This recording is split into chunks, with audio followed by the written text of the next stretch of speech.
Bueno, hoy vamos a tener un programa especial, como siempre, mano a mano con los protagonistas de la provincia.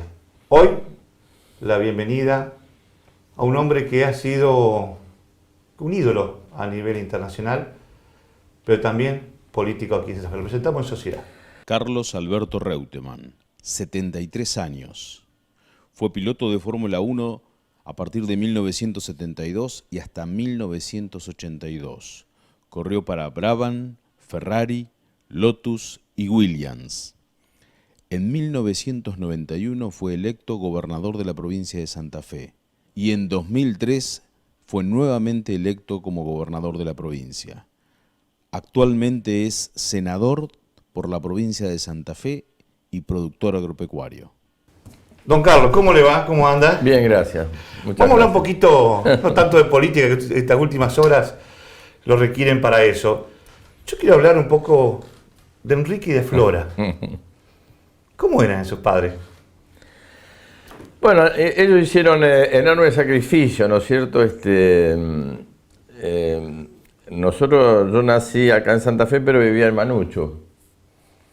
Y mi padre ellos habían nacido esa colonia suizo-alemana.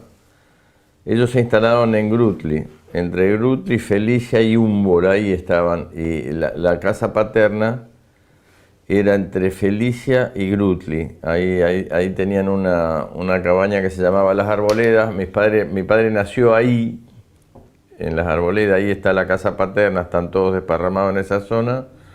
Y mi mamá había nacido en Felicia, que está a 9 kilómetros. Entonces, ahí se conocieron y bueno, eran varios hermanos, los de mi papá eran varios hermanos. Después se casaron y se vinieron a vivir a Santa Fe. Después alquilaron ese campo en Manucho. Yo nací en Santa Fe, pero después me fui a Manucho. Manucho, no sé si la gente lo conoce, queda de Nelson unos 6... Lo conoce porque, a ver, todo el mundo lo dice. 7 kilómetros, 7 kilómetros para el oeste.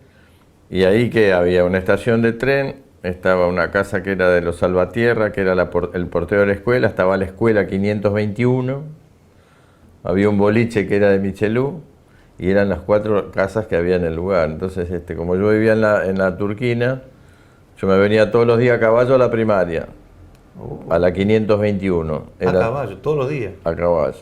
O sea que yo hice la primaria en la 521 de Manucho, haciendo 5 kilómetros de venida, 5, 6 y 5, 6 de vuelta. Y las maestras, que eran de Santa Fe, iban en colectivo de Santa Fe a Nelson, a la ruta. En la ruta la buscaba la portera, Francisca. Mirá. Y Francisca la llevaba en sulky desde Nelson hasta Manucho, todos los días, en camino de tierra, en sulky. Qué increíble, qué historia. Y esos son 6 kilómetros más o menos. Y la verdad que la educación que tuvimos en la primaria, nunca me voy a olvidar que nos hacían hacer los palitos, las letras. Y fíjese que no tuvimos nunca errores de ortografía, cosa que es muy normal de ver en los chicos ahora. Hay una confusión. Porque ha cambiado el estilo de estudio. Exacto. Donde no se lo corrige así tan fuertemente al alumno, lo dejan que sea y después Exacto. dice que va a aprender cosas que no pasan. No. Después. Yo tengo chicos de 29 años que todavía escriben horrores de ortografía. Es bravo. Lo bravo. que se ve que es bravo, con los chicos es bravo. Bueno, Exacto. ahora, esa niñez la marcó a fuego, le gustó a usted esa niñez, le encantaba. No fue una niñez fácil, porque yo vivía ahí en el campo. Obviamente ahí empecé a tener mucho contacto, como pasa con los chicos del campo. Usted se hace muy independiente.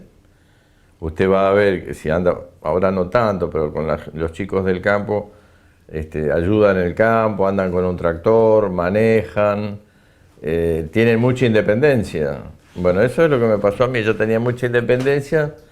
Por lo tanto, yo aprendí a manejar un Fora modelo chico. 29 a los 7 años. 7 años, 7 años. Era chiquitito, chiquitito. Eso Fora deben haber sido duros los embragues. No, sí, había que patearlo ahí para arrancar con la pierna izquierda, después poner marcha atrás. Los otros días yo estuve en Nelson con Judice, que eran los dueños de la Fora, que tenía una estación de servicio en Nelson, una ESO. y la tienen en la casa guardada. Es una camionetita Ford modelo 29, la tienen abandonada. ¿Usted manejaba? Sí, está ahí, está ¿Es para el museo esa? Está en un galpón, pero no la restauraron. Está intacta. Y me dijo Judice Nelson, estuve los otros días que estuve viendo al cura de Nelson, está ahí. Tiene que comprarle además un museo con todos los autos, con todo lo que ha sido. Bueno. Ahora, le da independencia, esa vida le da mucha independencia, por eso toda la gente empieza a manejar en el campo, tiene mucha independencia, andan con los tractores, lo ayudan a los padres. Y bueno, eso es lo que me pasó a mí. Ahora, y de ahí, de esa niñez apareció el nombre de Lole, entonces. Eso apareció más tarde, apareció ya cuando yo era grande, yo había hecho el bachillerato con la Inmaculada y apareció más tarde, pero bueno, eso es una anécdota aparte. Ajá. Porque alguien me pregunta y dice, ¿qué va a hacer cuando dejé? Me voy a ir a criar los lechones. Bueno, hay que... Los lechones. Sí. Bueno, ahora, se viene a Santa Fe, después, ¿cómo comienza esto, digamos, de meterse en los fierros, en la carrera? Porque su vida, digamos, comienza en categorías acá en Santa Fe, en el país. ¿Cómo Bueno, comienza ese pinchito de la después carrera? Yo hice la bachillerato acá en la Inmaculada, que estuve pupilo. ¿Pupilo? Pupilo. ¿Qué eso era de la jesuita? ¿Qué era? Jesuita, 6 años. 6 años. Pupilo acá. Pero el régimen jesuita es duro. Es duro. Bueno, no me quejo. No, bueno, Bergoglio estuvo estuvo acá en la Inmaculada, estuvo varios años. 3 años. Sí, creo, claro, estuvo al frente de... No, tiene una formación muy estricta. Pero entonces eso le sirvió porque a usted lo marcó a fuego. La formación jesuita, yo la verdad que es muy estricto, pero bueno, estoy muy contento, conforme. Por la formación que nos dieron, la formación jesuita es típica, ¿no? Está la marista, está la jesuita, pero bueno, no me quejo para nada, una muy buena educación. ¿Y cómo surge este bichito de correr los fierros? Y bueno, eso tiene que ver mucho con lo que yo hacía, o sea que yo esperaba que lloviera en el campo para andar en el barro. Entonces le sacaba el auto a mi papá, un Ford 40, y andaba por el barro, manejaba desde muy chiquito. Yo en la ruta 11 entre Nelson y Santa Fe manejaba. A los 11, 12 años me ponía un armadón y lo traía a mi papá en el Ford 40. Nelson, Iriondo, Candiotti, Recreo, eso, el camino lo conozco, pero con los ojos cerrados. Me vuelvo para atrás, imagino esa imagen, un chico de 11 años hoy no puede manejar. No, si había mucha gente que me miraba y se reía. Porque, bueno, me conocían todos en la zona, porque era muy chiquitito y andaba siempre en el auto, así que me sacaba el almohadón y veían un tapón de 11 años bajándose del auto, a nadie lo podía creer, sí, es verdad. ¿Cómo viene la propuesta entonces para meterse en el tema de la... Bueno, en el año 64, los hermanos Grossi, Américo Grossi, que estaba en Santa Fe, y Carlitos Grossi estaba en Rafaela, ellos compraron un Fiat 1500 y se acoplaron a una compañía que se llamaba Automóviles Alvear en Buenos Aires, hicieron correr en el Gran Premio del año 64 el Fiat 1500 de ellos, que lo preparaban en Rafaela, pero tenían ellos la Fiat de Santa Fe y Rafaela, con Automóviles Alvear, que era una agencia de Buenos Aires. Ellos corrieron en el 64 y ese auto quedó libre en el 65, así que en aquel momento siempre hablaba con Américo Grossi, estaba un gerente que se llamaba Ángel Batres, Félix Croce, que vendía autos ahí en calle San Martín, y le daba, para que me prueben, porque yo sabía que podía, y me iba a ver las carreras y sabía que podía manejar bien. Y bueno, eso empezó al inicio del 65 y se concretó en mayo del 95. En mayo del 95 dijeron, bueno, vamos a hacer una prueba. No, del 95 no. 65, perdón. 65. Dice, vamos a ir a hacer una prueba a Córdoba y vamos a ver cómo manejar. Y bueno, efectivamente, fuimos a Córdoba a la cumbre y me dieron a probar primero que yo no tenía Fiat 1500, así que le pedí el Fiat 1500 para saber cómo se manejaba al hijo de Ricardo Molinas. El fiscal general. Karim Molina, el papá, Ricardo Molina, Sí. Bueno, un hombre muy conocido, tenía un Fiat 1500 celeste. Entonces lo llamo un día a Karim y le digo, Karim, déjame manejarlo, porque no sabía ni cómo eran los cambios. Vinimos acá a la casa de él y dimos una vuelta por el Parque Sur. Entonces manejé el 1500, primera, segunda, tercera, cuarta, Y es la primera vez que había tenido, yo no tenía auto, tenía un rastrojero. Claro, no es lo mismo. Nada que ver. Nada que ver. Bueno. Y eso, digamos, comienza ahí tu carrera y empezaste a tomar revuelo Y empecé, nacional. después yo gané, en la cumbre no gané, pero anduve bien, y después gané en julio del 65 en Villa Carlos Paz. En Villa Carlos Paz hay un circuito muy largo, Carlos Paz, Yoxina, Calera, después se sube al Pan de Azúcar, donde hay un hotel, arriba, al que lo hizo alguna vez conoce, y después se entra a bajar para ir a Cosquín, y de Cosquín se dobla a la izquierda, Vialén Macé y Carlos Paz. Entonces era una vuelta de 103 kilómetros, 3 vueltas, y me fui como una semana antes. Mi hermano tenía un 4L, un Renault 4L. Enriquito. Enriquito. Me prestó el 4L y me hacía 3 vueltas todos los días al circuito. Así que hice 22 vueltas antes. Pero esa es la característica suya, ¿no? De meterse Sí, de bueno. lleno a conocer. Y a meterse, Claro, a ver. tratar de hacerlo bien. Claro, pero a ver, estuvo 3 vueltas por día durante 20... Despacito iba, porque era, Claro, porque era un conocer- sacrificio el auto de mi hermano que lo debía. Entonces el 4L iba despacito, muy despacito. Capaz que me tomaba todo el día para hacer las 3 vueltas, iba despacito. Pero ¿no? era para ir conociendo el Y lugar. lo fui conociendo, y fíjese lo que fue. En la última vuelta, nosotros teníamos radio, y en la última vuelta creo que yo estaba, me dice en la radio, dice, está segundo a 20 segundos de un muchacho de La Plata. Dice, pero si querés arriesgar todo lo que quieras, arriesgar, que si nos rompe el auto a nosotros no nos importa. Me dice Carlito por la radio. Y bueno, cuando yo escucho eso, nosotros antes de entrar a la tierra, subiendo al hotel, iba atrás de un Mini Cooper, que era de Willy Gainzapaz, un muchacho de Buenos Aires. Y había una curva muy tapada, antes de entrar a la tierra. 200 metros después entraba a la tierra, y una curva con un salto, un tema bastante complejo. Y yo venía atrás del Mini, pegado, y entrábamos a la tierra. Y el hombre levantó un poquito y yo lo pasé por afuera y entré primero a la tierra. Y el que me venía ganando a mí se traga la tierra de Gainzapá. Entonces yo agarré y me fui adelante, creo que le gané por medio minuto, una cosa Mirá, así. vos. Y bueno, ahí Ahí empezó el camino. Y para no pegar, digamos, y a nivel internacional, ¿cómo llega la propuesta de ir a la Fórmula 1? Sí. Que era Bueno, el ese es sumo. un camino más largo, eso empezó después, bueno, yo corrí acá en turismo carretera, en varias categorías. Después había el Automóvil Club Argentino en el año, a ver, hago memoria, 69, arma un equipo de monopostos aquí en la Argentina. Había una persona que manejaba la parte deportiva del Automóvil Club Argentino que se llamaba Héctor Silverio Estrafa. Ah, se acuerdan todos los nombres. Yo no me acordaría. No, tienen todo tiene que ver con lo que me pasó en la vida. Claro. No, pero acordarse. Entonces un día me llama así Estafa y me dice, estamos haciendo un equipo, qué sé yo, para y corrimos acá en monoplazas, Sí. monoplaza, en el 69 que yo salí campeón, y a fines del 69 él siempre tenía la idea de ir a Europa porque él había estado siempre cerca de Fangio.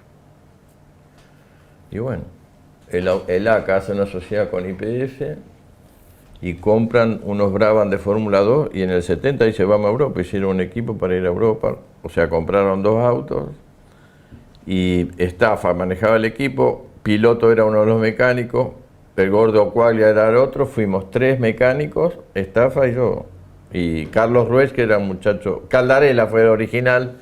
Después Caldarela se volvió y yo me quedé. Pero llegamos a Europa con, como decían los gringos, una mano atrás, una adelante. Es difícil. ¿Eso ¿no? está hablando acá en el 72 ya? 70. 70. Años 70. Porque en Brahma usted empieza en la escudería en 70. 72. En realidad yo empiezo con Brabham en el 70 en Fórmula 2, después saltamos en el 72 a Fórmula 1. Así que estuve 70 y 71 en Fórmula 2, en Europa, y a fines del 72 saltamos a la Fórmula 1. Ahora, con Brahma le fue bien, porque logró 3 Sí. La verdad que bueno, siempre me pongo a pensar, ¿no? Después que yo arranqué, desde donde arranqué andando a caballo en Manucho a llegar a Fórmula 1 es muy difícil. La verdad, A veces lo pienso si uno lo tuviera que hacer de nuevo, mirando la realidad actual. Pero hoy es distinto, me parece que claro, ha cambiado mucho. Sí, todo cambió, han cambiado las generaciones, los chicos son más jóvenes, hay otra forma, un approach diferente hacia la vida, inclusive para manejar. Yo aprendí a manejar un Foral, los chicos hoy aprenden con el PlayStation. Claro, y es cierto. Sea, en la simulación de las carreras manejan el auto con el PlayStation. Se da el caso que hay muchachos que saben manejar antes de tener, obviamente, de manejar en la ruta y todo, bueno, manejan por PlayStation. Pero aparte, hoy también el tema de la escuela de karting, todo, hoy cambió todo. Pero, sí, a ver, hablemos de esa etapa internacional porque es apasionante. Lograste ser tercero varios años, es decir, tuviste... Sí. Sí, no me quejo. Bueno, a ver, pero esa decisión que te dejó marcado porque es una estima que tengas que saliste segundo, cuando podía haber sido primero y esa orden que te dejan... En realidad no me quejo porque fue esa de las épocas que me tocaron a mí, la Fórmula 1 era muy peligrosa, se mataron. Desde que yo empecé a correr en el 70 hasta que dejé en el 82 se mataron 18 compañeros. Claro. 18. Muy peligroso. Ahí hay varios nombres, o sea, compañía de promoción, diríamos, si uno dice, bueno, compañía de promoción, se mataron 18. Entonces todo el mundo pregunta, ¿cómo uno sobrevive en ese ambiente? Y uno piensa que no le va a pasar a uno, le va a pasar al de al lado. Claro. Y bueno, siempre le pasaba a alguno, algún día le podía pasar a uno. Carlos, a ver, ¿por qué, Alan John, qué tenía? ¿Un mejor acuerdo? ¿Cómo era el? Después yo tuve muchos altibajos, estuve en un equipo, estuve en otro. Y después, en Williams, y siempre se producen fricciones entre los compañeros de equipo. En el más alto, en el más bajo, siempre se producen fricciones, porque el único... A ver cómo se lo puedo decir. El único termómetro que tiene para medir su performance es su compañero de equipo. Así usted en el mejor o en el peor.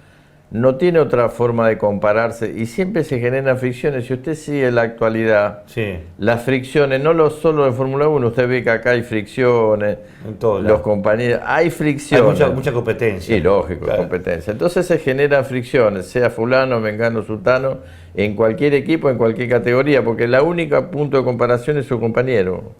Ahora, lo han siempre destacado como gran testeador de auto. ¿Conocía algo de mecánica o era intuición o era mecánica, conocer sensibilidad, eso es sensibilidad. Y después aprendí mucho en Ferrari, porque en Ferrari hice muchísimos kilómetros, muchísimos.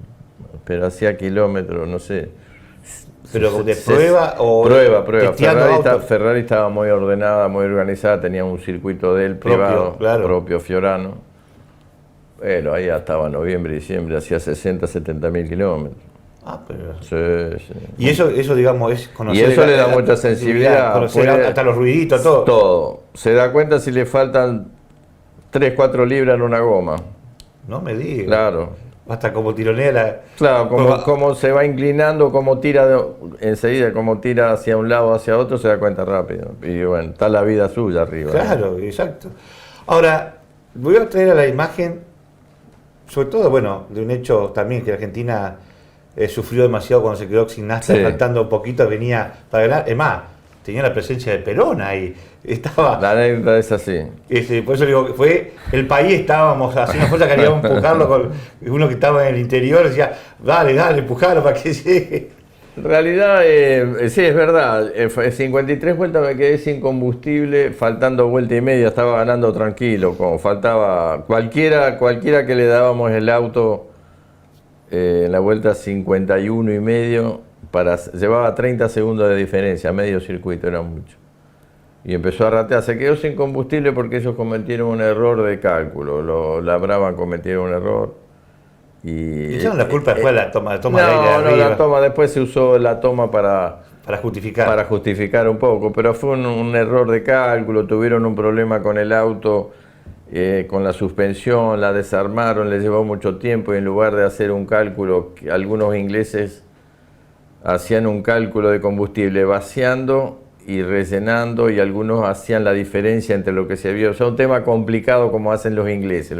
Por el peso, para justificar menos peso. Sí, un tema complicado. Le faltaba 1,5 litros, 2, no más. Mirá vos, perdona.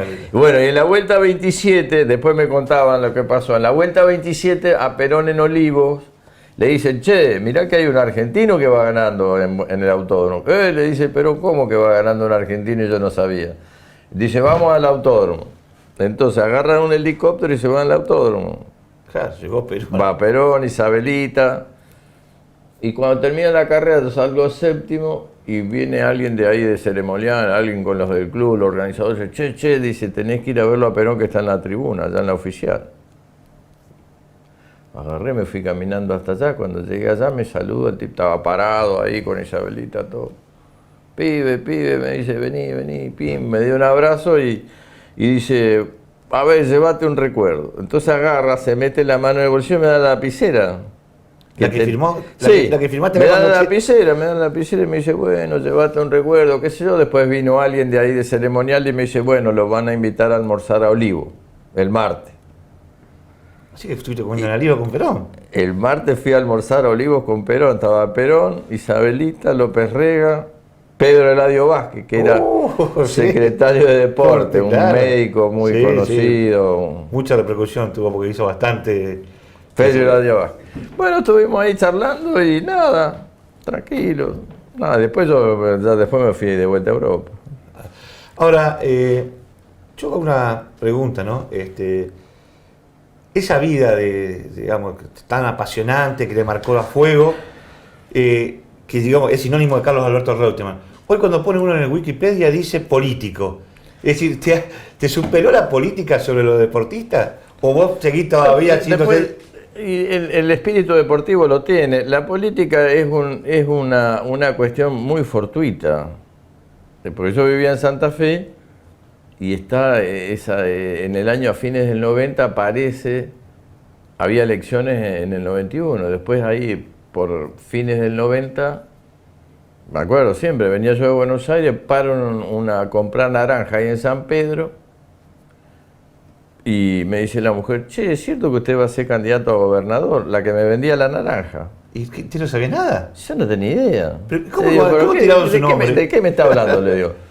Dice, lo escuché de Evaristo Monti en Rosario, dice que usted puede ser probable candidato. Yo no sabía de lo que me hablaba la mujer. Mirá. No tenía ni idea. ¿Pero nadie se comunicó antes? Nada. Ah, esto es una operación periodística de Evaristo.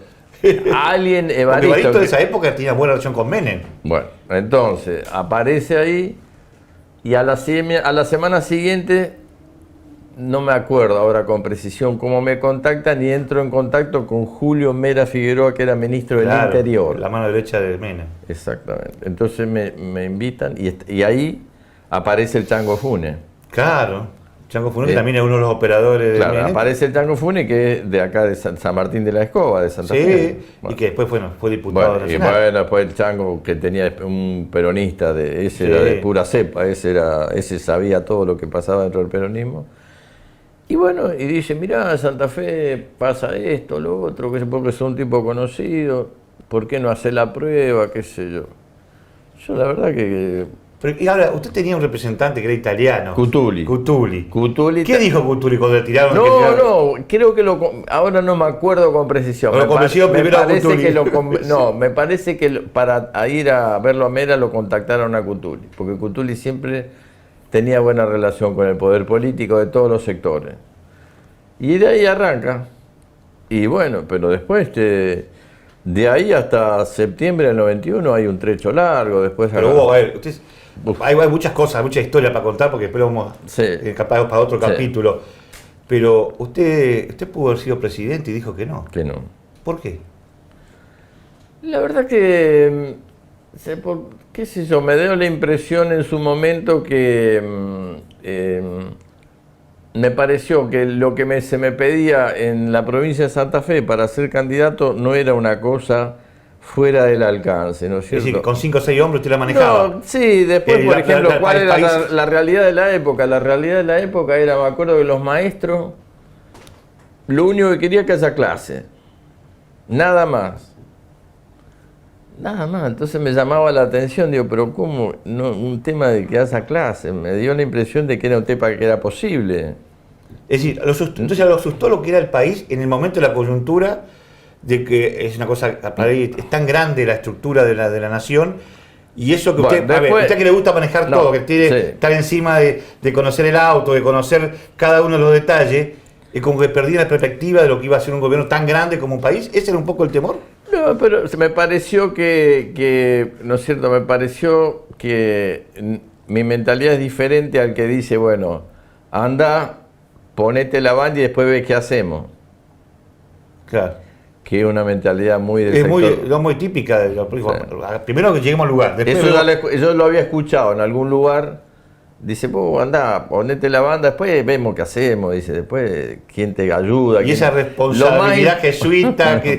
esa historia. La importancia de ponerte la banda y agarrar el bastón. Después, qué es lo que va a hacer no tiene importancia. Y al revés. Y al revés. Para Claro, mí al revés. claro, no, es que tiene que ser así. Si no estamos jugando. Bueno, después, pasaron todo lo que pasó. Y después, la primera posibilidad surgió cuando yo gané las elecciones del 99 a gobernador. Ahí vino Duhalde, me acuerdo que estaba acá en la casa de gobierno, y me dice Duhalde, pensá la posibilidad de ser en esta elección candidato a presidente contra de la Rúa. Ah, mira. Yo había ganado con el 54%. Le digo a Duhalde, no, le digo, mira que la gente me eligió para otra cosa, no me eligió para candidato a presidente, sería defraudar a la gente que te votó para Santa Fe. Ese primero no. Y después Ese es el primero. Y después surgió todo en el 2001, cuando viene la crisis del 2001, y Duhalde me vuelve a llamar, estábamos en Olivo, y yo le dije de rápido, de entrada, le digo, mirá que yo no quiero ser candidato, no olvídate, no es que vi nada raro, nada, no. Es lo que yo he pensado respecto a este tema. Entonces Duhalde me dice, lo único que te pido que demores tu contestación, porque yo confiaba en que vos podías ser candidato, pero yo necesito armar una estrategia de reemplazo. Y por eso tanto ida y venida. Claro.